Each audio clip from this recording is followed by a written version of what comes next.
जय हिंद साथियों। प्रेस के मेंबरान ना बहुत इलेक्शंस के अंदर बिजी हैं।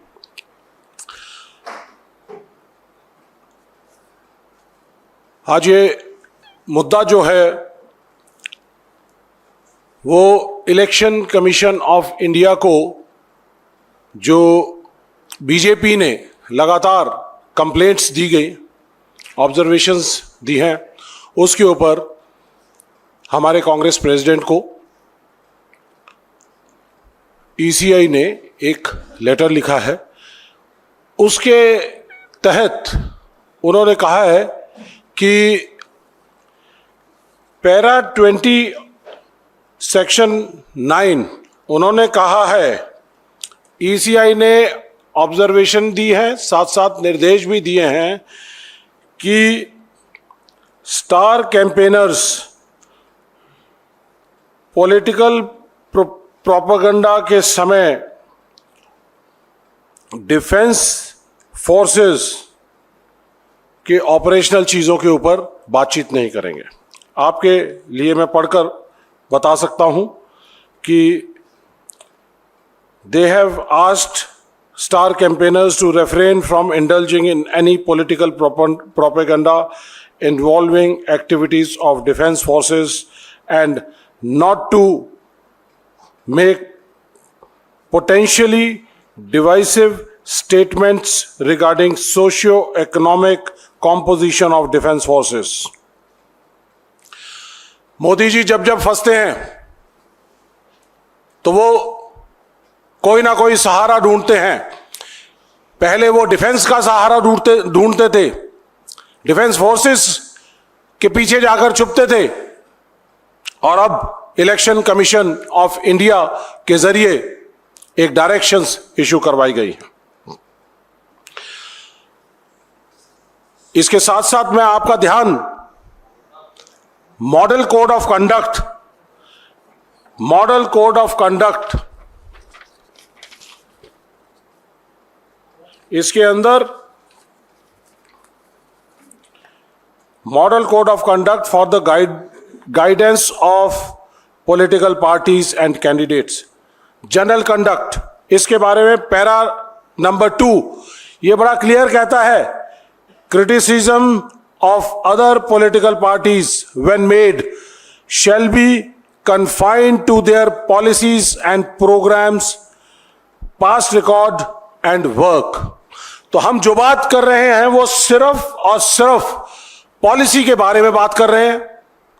हमारी डिफेंस फोर्सेस तीनों सेनाएं सक्षम हैं, बहुत बेहतरीन काम कर रही हैं, हमारे बॉर्डर्स को सेफगार्ड कर रही हैं, नेशनल सिक्योरिटी बहुत बढ़िया है, लेकिन उनके हाथ कमजोर करने का काम मोदी सरकार ने किया है।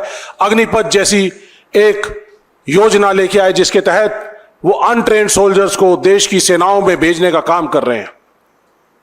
अग्निपथ योजना एक पॉलिसी है और हम इस पॉलिसी को चैलेंज कर रहे हैं, बार बार उठा रहे हैं। पिछले 1 साल से लगातार हम हर प्लेटफॉर्म पर हर जगह बता रहे हैं कि ये देश की सुरक्षा के लिए हितकारी नहीं है, देश की सेना के लिए, देश के सैनिकों के लिए और देश के युवाओं के लिए हितकारी नहीं है। जब ये किसी की भी हितकारी नहीं है तो ये एक पॉलिसी पैरालिसिस है।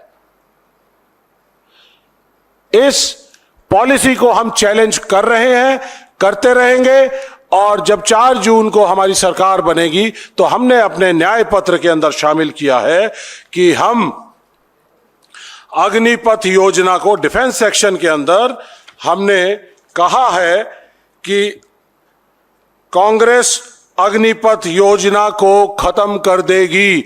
हमारे सभी स्टार प्रचारक इसी बात का जिक्र हर जगह हर प्लेटफॉर्म पर कर रहे हैं कि ये योजना, ये स्कीम, ये पॉलिसी सुरक्षा के लिए, सैनिकों के लिए, सेनाओं के लिए सही नहीं है, इसलिए इसको जाना होगा और इसको खत्म करना होगा। ये हमारे उस समय के chief of army staff general Naravane ने अपनी किताब के अंदर इसका जिक्र किया है और कहा है कि अग्निपथ योजना हमारे सबके लिए, तीनों सेनाओं के लिए ये शौक के तौर पर आया था। इसका मतलब ये योजना सेनाओं से या उनसे पूछकर लागू नहीं की गई थी। ये योजना प्रधानमंत्री कार्यालय में आनन फानन में बनाई गई और उसको लागू किया गया। तो ये एक पॉलिसी है, ऑपरेशनल एक्टिविटी नहीं है। ये मैं आप लोगों को सबको इस बारे में बताना चाहता हूं कि ऑपरेशनल एक्टिविटी क्या होती है। हमारी फोर्सेस काम कर रही हैं और उनके ऊपर हम टिप्पणी करें, उनके ऑपरेशंस का फायदा उठाएं या फिर हम उनके ऑपरेशंस के नाम पर वोट मांगे। और यह काम हमारे मौजूदा प्रधानमंत्री मोदी जी ने 2019 के इलेक्शन के अंदर बाखूबी किया, जब पुलवामा में हमारे 40 जवान शहीद हुए थे और उसके बाद बालाकोट के अंदर स्ट्राइक की गई थी। तो मोदी साहब ने चुनावी रैलियों के अंदर कहा कि फर्स्ट टाइम वोटर्स के वोट क्या हमें मिल सकते हैं, क्या उन शहीदों के नाम हो सकते हैं, क्या पुलवामा के शहीदों के नाम हो सकते हैं या फिर बालाकोट की स्ट्राइक के नाम हो सकते हैं। ये वीडियो मैं आपको दिखाना चाहूंगा, आपकी यादों को तरोताजा करना चाहूंगा। मोदी जी ने 2019 की चुनावी रैलियों के अंदर ये वीडियो लगातार अपनी चुनावी रैलियों में कहा था।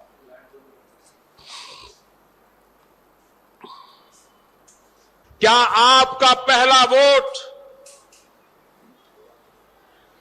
पाकिस्तान के बालाकोट में एयर स्ट्राइक करने वाले वीर जवानों के नाम समर्पित हो सकता है क्या? मैं मेरे फर्स्ट टाइम वोटर से कहना चाहता हूं कि आपका पहला वोट पुलवामा में जो वीर शहीद हुए, उन वीर शहीदों के नाम आपका वोट समर्पित हो सकता है क्या? मैं फर्स्ट टाइम वोट। तो साथियों, ये है सेनाओं के काम करने के ऊपर आप वोट मांगते हैं, उनकी एक्टिविटीज के ऊपर वोट मांगते हैं। हमारी देश की सेनाएं 1947 से लेकर आज तक 1948 में, 62 में, 71 में, कारगिल युद्ध के अंदर सब जगह बेहतरीन प्रदर्शन करते रहे, कभी उसके ऊपर वोट नहीं मांगे गए। लेकिन आज मोदी जी फंस गए हैं, उनके पास इस अग्निवीर योजना लाने का कोई भी तर्क नहीं है। ग्रामीण इलाकों के अंदर सब जगह उनके स्टार प्रचारकों से पूछा जा रहा है कि आपने अग्निवीर योजना क्यों लाए? तो आज उनके पास तोड़ नहीं है, एक भी लाभार्थी नहीं है उनके पास। हर योजना का लाभार्थी दिखाते हैं लेकिन इस योजना का कोई लाभार्थी नहीं है। तो मोदी जी आप फंस चुके हैं। इसके साथ साथ जो मॉडल कोड ऑफ कंडक्ट है और ईसीआई की गाइडलाइंस, वो कहती हैं कि हम न्यू पॉलिसीज के बारे में बात कर सकते हैं, हम होप आगे आने वाले समय में क्या करेंगे उसकी होप के बारे में बात कर सकते हैं। तो हम अपने देश की सेना को, सुरक्षा को और युवाओं को और सैनिकों को यह होप देना चाहते हैं कि कांग्रेस पार्टी 4 जून को सरकार बनाएगी तो अग्निपथ योजना को रद्द करेगी और अग्निपथ योजना के तहत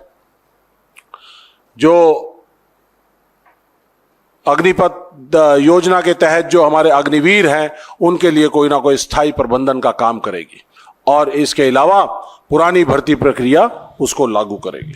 तो साथियों, हमारे को सबको यह जानना जरूरी है कि अग्निपथ योजना जो है ये देश की सुरक्षा के लिए डैमेजिंग है।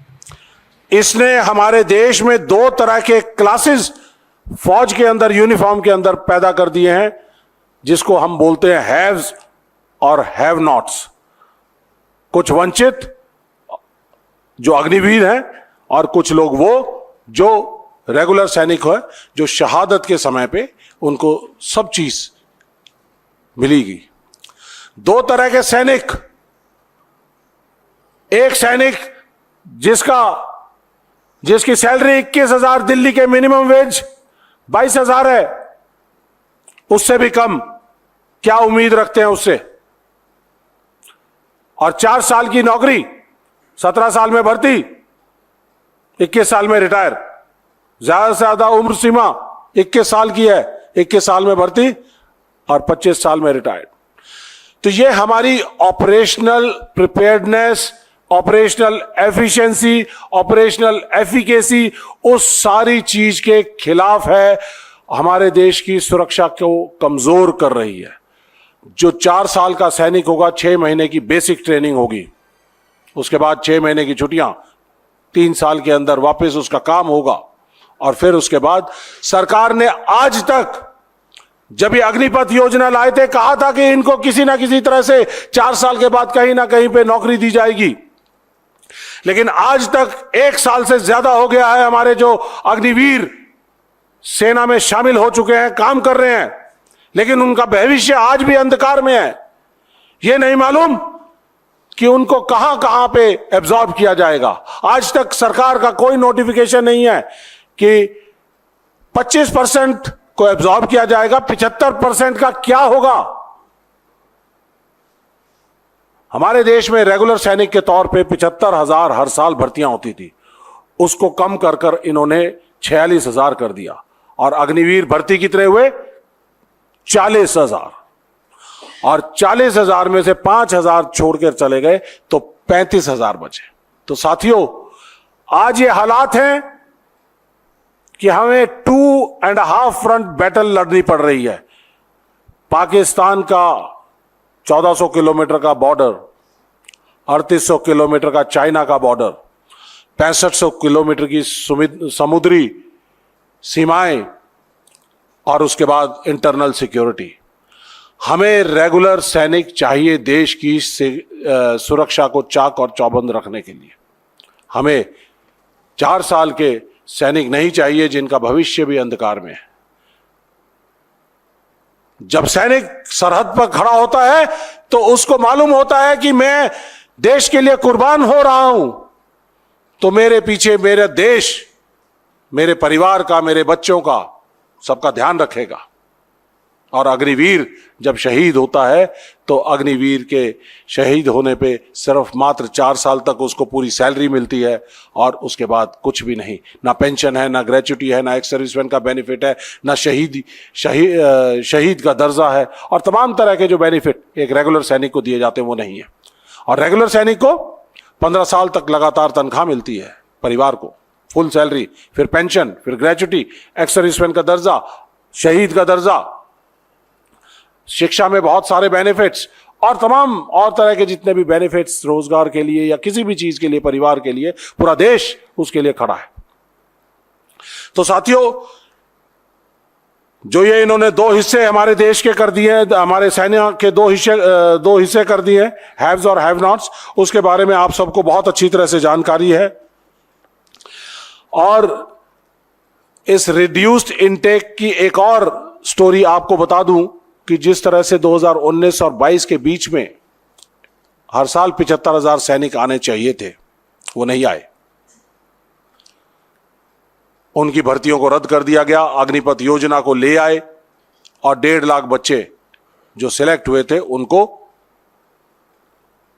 अग्निपथ के नाम पे उसको बाहर कर दिया गया। और जब बाहर कर दिया तो वो 1.5 लाख बच्चे आज लड़ाई लड़ रहे हैं। कांग्रेस पार्टी उनकी लड़ाई लड़ रही है, जय जवान कैंपेन उनके लिए चला रही है। और उसके लिए हमने कहा है कि उन 2019 से लेके और 22 के बीच में जो भर्तियां हुई थी, उन सबको हम उनका भर्ती प्रक्रिया को कंप्लीट करेंगे। हमने सड़क से संसद तक उनकी लड़ाई लड़ने का वायदा किया था कांग्रेस पार्टी ने, जननायक हमारे राहुल गांधी जी ने। तो हम सड़क पे भी उनके साथ लड़ाई लड़ी, आप सबने देखा। और उसके साथ साथ हमने संसद में बहुत उठाने का काम किया, जय जवान कैंपेन चलाई, और उसके बाद हम कोर्ट के अंदर लीगल बैटल भी इसके लिए लड़ रहे हैं। तो साथियों, एक और जो बात बीच में आई थी कि शायद जब ये योजना लेके आए थे तो उसमें पैसे की कमी करना चाहते थे, कटौती करना चाहते थे। आपको मालूम होगा कि हमारे देश ने 4 लड़ाइयां लड़ी हैं और उस समय हमारे इकोनॉमी आज की तरह उतनी मजबूत नहीं थी, बजटरी प्रोविजंस उतने नहीं थे। लड़ाइयां भी लड़ी, मॉडर्नाइजेशन भी किया, टैंक्स भी नए लेके आए, जहाज भी लेके आए, मिराज लेके आए, MiG-29 लेके आए, तमाम तरह के अलग अलग जहाज लेके आए, शिप्स लेके आए, फ्लीट कैरियर लेके आए, रेडार्स बनाए, डेवलपमेंट के लिए पब्लिक सेक्टर अंडरटेकिंग्स को क्रिएट किया, एक स्पेस वॉरफेयर के प्रोग्राम्स लेके आए, मिसाइलें डेवलप की, पृथ्वी अग्नि लॉन्ग रेंज मिसाइल 10-10 हजार किलोमीटर की मिसाइल, न्यूक्लियर मिसाइल्स डेवलप की। और तब भी हमारी सेना रेगुलर सैनिक थे, बजटरी प्रोविजंस की कोई कमी नहीं थी, मॉडर्नाइजेशन लगातार चल रही थी।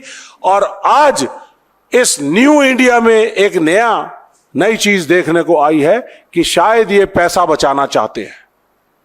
पैसा बचाने के लिए अग्निपथ योजना देश की सेनाओं के ऊपर थोपी गई थी। तो क्या मोदी जी, आपकी सरकार के पास देश की सुरक्षा के लिए और देश को सुरक्षित रखने के लिए, सेना पे खर्च करने के लिए आपके पास बजट नहीं है? आप तो ट्रिलियन इकोनॉमी की बात करते हैं, लेकिन आप अगर मॉडर्नाइजेशन के लिए कहते हैं पैसा नहीं है, उसके लिए हम जो है 4 साल के मात्र सैनिक लेके आना चाहते हैं, हम पेंशन और ग्रेच्युटी और इस सारी चीज को बचाना चाहते हैं, तो ये गलत कॉन्सेप्ट है। ये पॉलिसी ही बुनियादी तौर पे गलत है, इसलिए हम इस पॉलिसी के बारे में हर जगह जिक्र कर रहे हैं, कह रहे हैं कि ये पॉलिसी देश के लिए सही नहीं है, तो इसको पॉलिसी को जाना पड़ेगा। तो आप लोगों को एक और चीज बताना चाहूंगा, जहां तक बात है ट्रेनिंग की, क्योंकि ट्रेनिंग कम हो रही है। हमारे अभी तक 11 अग्निवीर शहीद हो चुके हैं, और 11 अग्निवीर जो शहीद हुए पिछले 1 साल में, 1 साल से भी कम समय में, उनमें से 7 लोग ऐसे हैं जिनकी संदिग्ध हालातों में मौत हुई है। संदिग्ध हालात का मतलब कि शायद गोली लगने से हुई है, लेकिन शायद वो सुसाइड हो सकते हैं या कोई और चीज हो सकती है। जब आप फौज की ट्रेनिंग को छोटा कर देंगे, 1.5 साल बेसिक ट्रेनिंग होती है, मेंटली रोबस्ट सोल्जर तैयार करते हो, फिजिकली रोबस्ट सोल्जर तैयार करते हो, ऑल वेदर सोल्जर तैयार करते हो, तो उसके अगर ट्रेनिंग को कम कर देंगे तो हो सकता है कि वो मेंटली उतना रोबस्ट सोल्जर तैयार ना कर पाओ, जो कि देश की सुरक्षा के लिए तकलीफदेह है। और इसीलिए सेना ने एम्प्लॉयबिलिटी रेस्ट्रिक्शंस निकाली कि हमारे देश के जो अग्निवीर हैं उनको, क्योंकि वो फुली ट्रेन नहीं है, तो इसलिए हम उनको ऑल वेदर सैनिक के तौर पे इस्तेमाल नहीं कर सकते, इंडिपेंडेंटली कहीं अकेले डिप्लॉय नहीं कर सकते, हार्श कंडीशंस में नहीं डिप्लॉय कर सकते, और सेंसिटिव लोकेशंस के अंदर नहीं डिप्लॉय कर सकते। तो ये कैसे सैनिक हम तैयार कर रहे हैं? और अब जो फीडबैक आ रहा है, अभी आपने देखा होगा रिसेंटली, अगर आप लोग फॉलो कर रहे हैं, तो सेनाओं ने कहा, सेनाओं के बीच में से बात आई कि एक सर्वे किया जाए कि इनकी ट्रेनिंग का ऑडिट हो, ट्रेनिंग कैसे हो रही है, क्या हम जो चाहते थे वैसे हम सैनिक तैयार कर पा रहे हैं, क्या इनटेक ठीक हो पा रहा है, क्या, और तमाम तरह की समस्याओं को लेकर एक इवैल्यूएशन के लिए सर्वे किया जा रहा है। यह सर्वे इस स्कीम को लाने से पहले करना चाहिए था, पायलट प्रोजेक्ट करना चाहिए था, जो उन्होंने नहीं किया।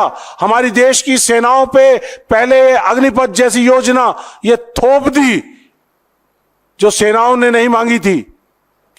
और आज आप 1 साल के बाद, क्योंकि समस्याएं यूनिटों में आ रही हैं, तो अब उसके ऊपर सर्वे करना चालू कर रहे हैं।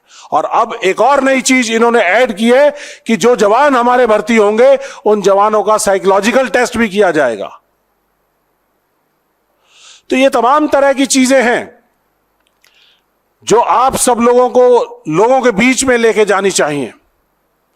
तो साथियों, जहां तक बात है इलेक्शन कमीशन ऑफ इंडिया की, उन्होंने जो डायरेक्शंस दी हैं हमको, उनको पूरी तरह से फॉलो करते हुए सेनाओं के कार्य के ऊपर, कार्यक्रम के ऊपर, सेनाओं के काम करने के तौर तरीके के ऊपर, ऑपरेशनल प्रिपेयर्डनेस के ऊपर या उनकी एक्टिविटीज के ऊपर हम कोई बात नहीं करते हैं।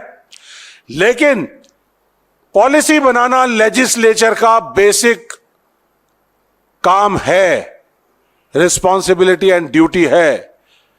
तो ये पॉलिसी प्रोविजंस का मैटर है, इसलिए हम इसको लगातार, इस बात को, इस पॉलिसी को, अग्निपथ की पॉलिसी को उठाते रहेंगे। और जो पॉलिसी देश की हितकारी नहीं है, सुरक्षा की हितकारी नहीं है, सेना की हितकारी नहीं है, तो उसको हमने स्क्रैप करने का, खत्म करने का फैसला किया है। और इस फैसले के साथ हम अडिग हैं, देश की सेनाओं के साथ हैं, देश के सैनिकों के साथ हैं, और उनके काम और जुनून उसको सलाम है। धन्यवाद। Stay ahead with our cutting edge news app. Instantly access the latest shorts in just 1 minute and breaking news in just 50 words. Download now for a smarter, faster news experience.